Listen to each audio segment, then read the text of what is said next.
Yeah, well, they'd be lined up a mile ahead of you, you know, or so, and driving 25, 30, 35 mile an hour through there, everybody was, and most company trucks that wouldn't get out of your way. Finally just fall out in the left lane. I've got things to do, I got to go. That's right, you got places to be. That's right. So we just fall out and hammer down. They'd be talking so much on the radio you couldn't hear nothing from back and forth. When I started passing 2 or 3, they shut up. Everything just went quiet. And somebody way up front says, "What's going on?" Nobody's talking. The bandit's coming through. He's putting it in the wind. That's right. And so they shut up until I passed them all. When I got them done passing, they went back to yakking again. Of course, I was gone.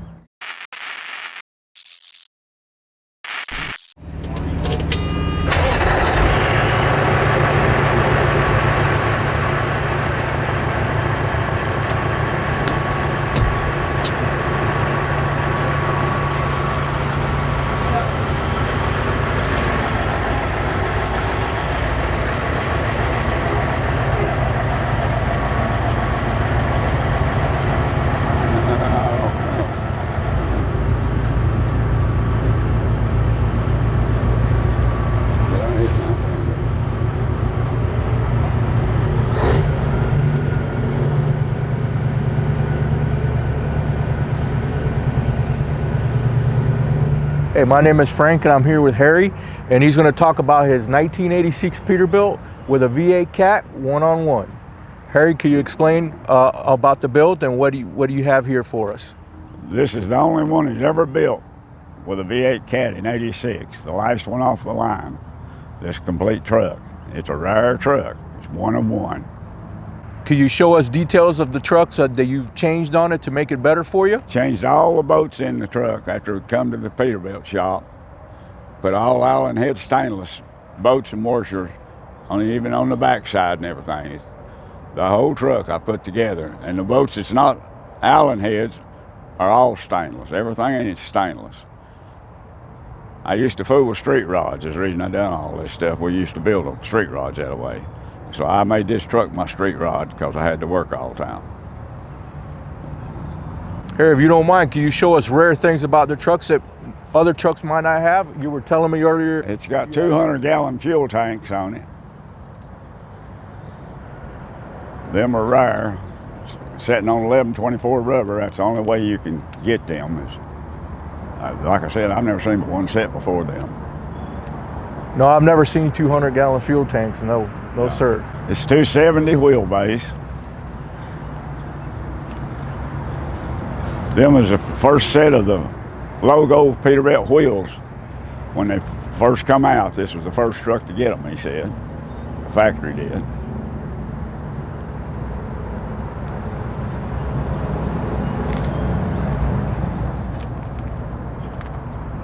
It's got 40,000 rear ends under it with a 15-speed overdrive.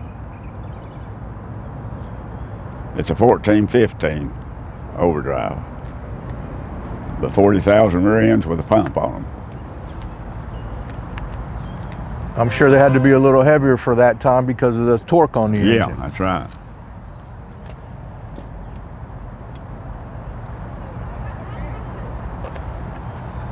I had these brackets made to hose the air tank on. These all used to be steel. I had them made out of stainless, polished. And this piece on the back of the sleeper, that used to be steel, and I had it made out of stainless. This is no cover. This is heavy stuff, been repolished.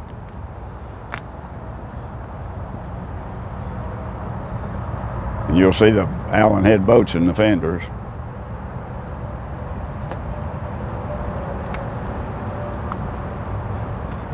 The only boats in the truck that hasn't been changed is the frame boats. The ones that, the regular frame boats, I wouldn't change them. You were letting me peek at the interior earlier, and it was amazing how good condition it was.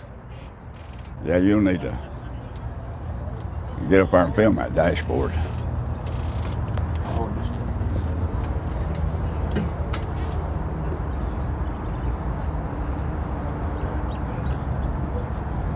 And originally, the steering wheel back in the day was white oak. A friend of mine got a truck right after I got this one, a new Pete. And he changed his and put the 20-inch wheel on it instead of the 22. And it's out of white oak, but they didn't put no clear or nothing over it. Well, it just wore off and it looked terrible. I never would buy one. I didn't like it. And so about 5 years ago, I called VIP. They quit putting any of these wheels out. 359s, they wouldn't sell no more of them. And I called the factory up north, and they said that they had a spoke, one left for a 359. And they asked me, was I a dealer or a park place? I said, no, I'm building my truck back. And they said, okay. And I said, want them some names so they could verify what I was telling them. I give them to them, and they called me back. Said, we've got one, but we can't find it. We built a new building. But my warehouse manager says it's put up in the old building, but it's down there because we ain't made it. It's the spoke, they got to put the wheel around it. So about a month went by, they still hadn't found it. About 2 weeks after that, they called me. We found it. Do you want it? I would have paid any price for it. I just wanted it because it had the dark wood on it and the inlay. And we'll make it, send it to you in 2 weeks. I never did ask what they wanted for it, the price or nothing. She says, you got a credit card? Yeah, but she never would say, give me a price. So that's fine with me, you know. Until they shipped, I still didn't know what I was paying for it. But I would have paid whatever they asked. And it was a reasonable price. That was a beautiful wheel. Yeah. She said, it gives the truck a good, nice touch. Oh yeah, I like the 20-inch better. Yeah. You know, the column's all chrome and everything, and all that comes from the factory. Gear shift and all that. Got the polished door wells? Yeah. You polished the door all wells? The door jambs has been polished out in this truck. Flash it up there where the rivets is on the front of the door up here. Up here.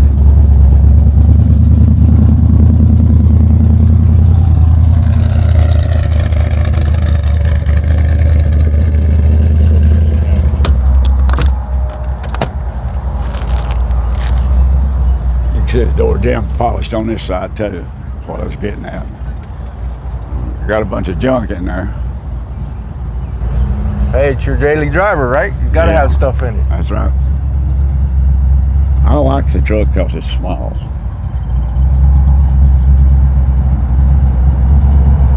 You can reach over and say hello to your woman over there. Yes, sir. 379 is a little farther away. Yeah, and the 389 is farther away. Now the new 589 is more farther away. I know it. I don't like that about it. Yeah, I always take my shoes off. I don't never put any shoes on in the truck. Yeah. No. It's amazing how good condition it is for the year of the truck. Yeah. It's all original. There's nothing that's been changed that's not original. It's never been painted. That's original paint on the truck. So what did you do with the truck? I haul coal out of Harlan, Kentucky to LaGrange, Georgia, 4 rounds a week. We haul 80,000 gross, legal across the scales everywhere. That's what I done with it. How many miles do you have on it, roughly? Well, Caterpillar just gave me a 2 million mile thing back in June of 23 or 24. Or 23, yeah, it was 23 in June. Mr. Harry, you don't mind we'll open the hood, that way they can see the Caterpillar? I'll open the other side for you. Open this side and I'll flip the switch. It'll help raise it.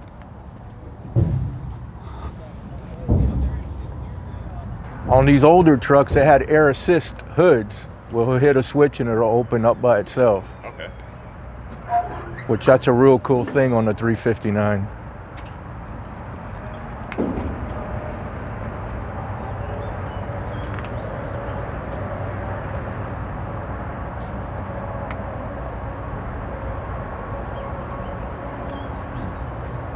She looked real clean, Mr. Harry.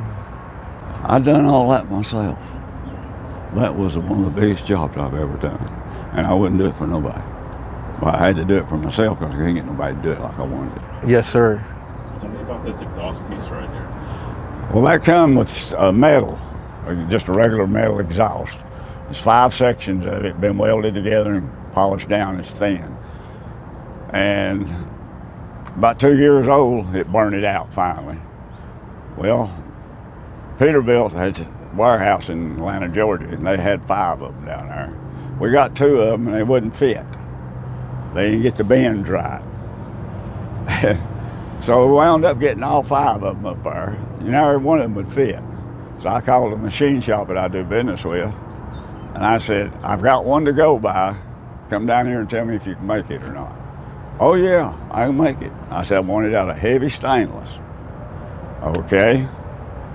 And it was like $400 way back yonder, you know, in 88, 89. And I paid $100 to get it polished. It'll last a lifetime. And it looks good too. Looks very good. Yeah, it's all stainless. You do the painting on the engine, you were telling me? Yeah, I done all that. Yes, sir. And the hoses on this thing, the radiator hose and everything, it had old Mickey Mouse stuff on it when it come. You won't never see another one set up like I said. I've been going to put some new stainless on the ends and have just a little bit of flex in the middle. And I couldn't find nobody that had anything around these areas big enough size. It's 3.5. I found 3. 3 won't do it. And I finally found a guy that just bought a new machine, told me now he could change them for me and fix them for me. I see all the hoses are fitting hoses too. Oh yeah. You put all fitting hoses on. Oh yeah. The whole truck has got rubber hoses all over. Yeah, I saw that, and everything is fitting. No quick disconnect or no furrows. No. There's not a furrow on that truck. That cost $1,500 extra in the day when I built this truck over the plastic line hose. Yeah, this is all rubber hoses, and all of them on the truck is all new. And you made those radiator support arms too? They look like those are stainless too? Yeah. Yeah, they just had Mickey Mouse things that you just wouldn't believe how they set it up. And all V8s was that way. And I didn't like it, and I thought, I'll change this stuff and fix it like it should have been fixed. I see you got some air filter guards too to protect them from the sandblasting. Oh yeah. Yeah, them's the original filters, and they just look like brand new. They're not pitted or nothing. That was a good idea. Yeah, my cousin came up with that. Made those light bars for me. Most of the time when you do that, you have to flip them around because they get so bad pitted, you know, if you don't guard them or something. Yeah. Let's have a look at the other side.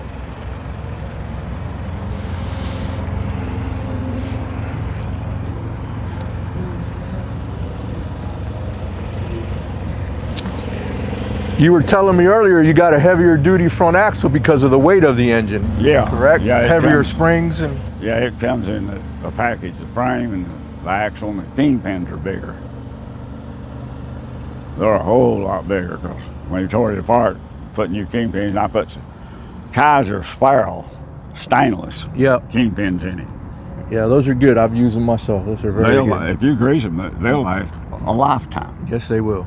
You don't never have to change them. And they don't cost much extra. No, sir. And they're easier to put in. They spin on. Yeah, that's right. They're spiral. Yes, sir. I don't know what else to tell you except I hate to part with it, but I guess I will.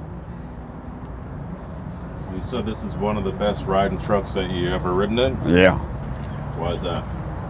Well, it's 270 wheelbase. And back when I got this truck, it was one of the first ones that's ever made like that length. All of them was like 248, 252. And they run in the road in different, this 270 run in a different place. It didn't run in the hops where everybody's running. It just glide along. The transmission's been painted. I painted all of it too to match everything. My question is, right now the truck, you take the motor out to paint it, or you painted it in? I painted it in there after we put it all back together. I wanted it painted, and they kept wanting to get it together, and I said, we ain't putting it together in a hurry. I said, if that's what was on your mind, okay, a cat. I said, I'll take care of it later. It's got new rims under it. It's got new transmission, all new drive lines, all new slip yokes, all joints, new clutch. Got a 20,000 50-pound clutch in it. The engine's all cylinder packs, new aftercooler, new oil cooler, water cooler, new alternator, new starter, I mean, it's the radiator's been took out and took care of. It's had everything done to it. Mechanically, you don't need to do a thing to it. What size 15 is it? It's a 1415. 1415? Mm-hmm. While we have Overdrive. While we have the hood up, would you mind starting it for us so we can listen to it for a bit?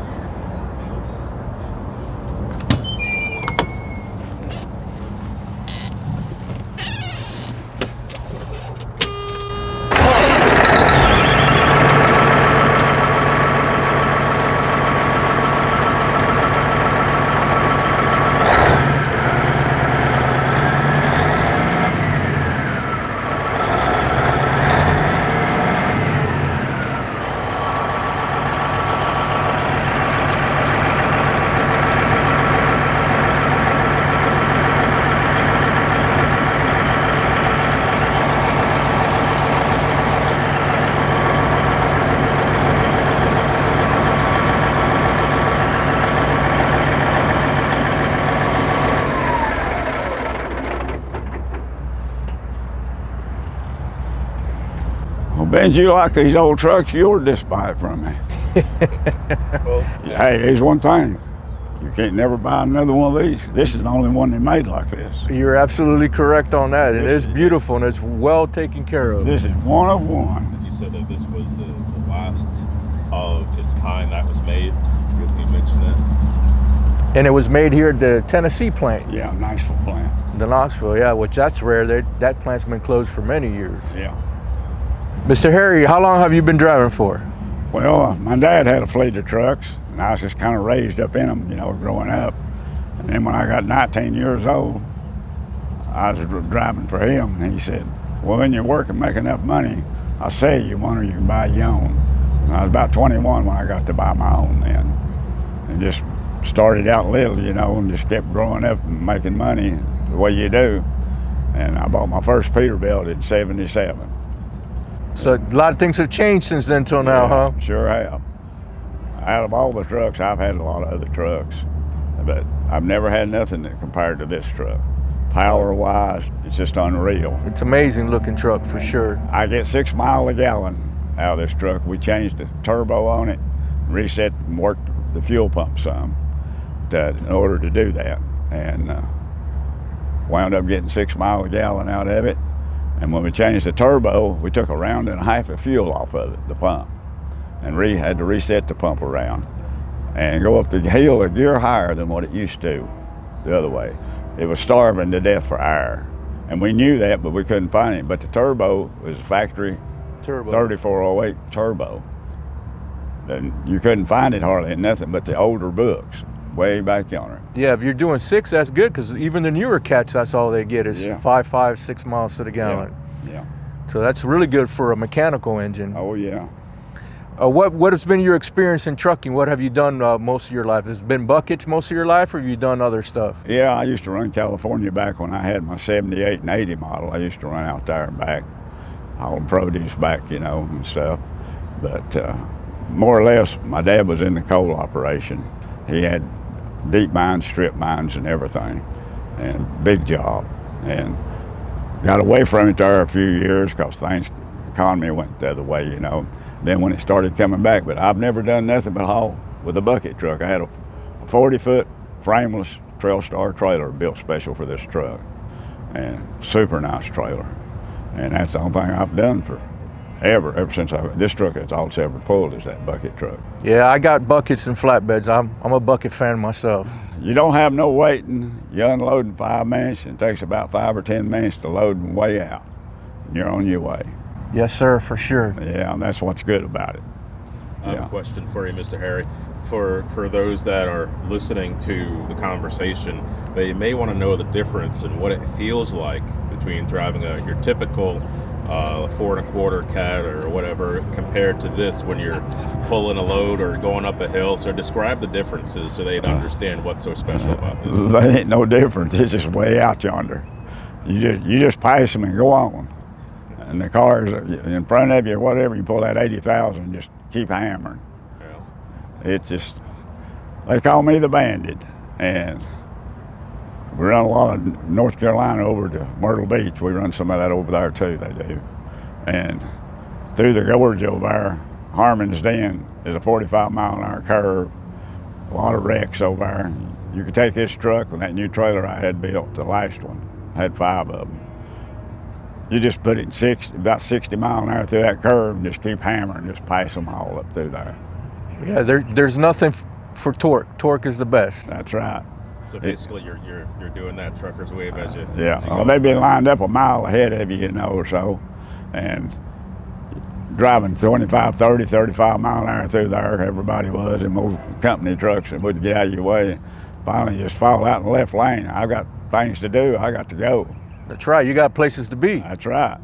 So we just fall out and hammer down. They'd be talking so much on the radio you couldn't hear nothing from back and forth. When I started passing 2 or 3, they shut up. Everything just went quiet. And somebody way up front says, "What's going on?" Nobody's talking. The bandit's coming through. He's putting it in the wind. That's right. And so they shut up until I passed them all. When I got them done passing, they went back to yakking again. Of course, I was gone. Yes, sir. You had things. You didn't want to be no part of that conversation, right? No, I got to work. Yes, sir. Got to get a load off and get a load back on. We got to get some money to pay for some of this chrome we got on this truck. Yeah, that's right. Well, sir, Mr. Harry, thank you, and Frank, thank you for having this conversation. It's a beautiful truck, but you guys can sign off yourself. But I just wanted to say thanks so much. Thank you, Mr. Chris, for having us, and thank you, Mr. Harris, yeah. for talking to us. I appreciate you coming by and doing what you done, both of you. Thank you. I really do appreciate it.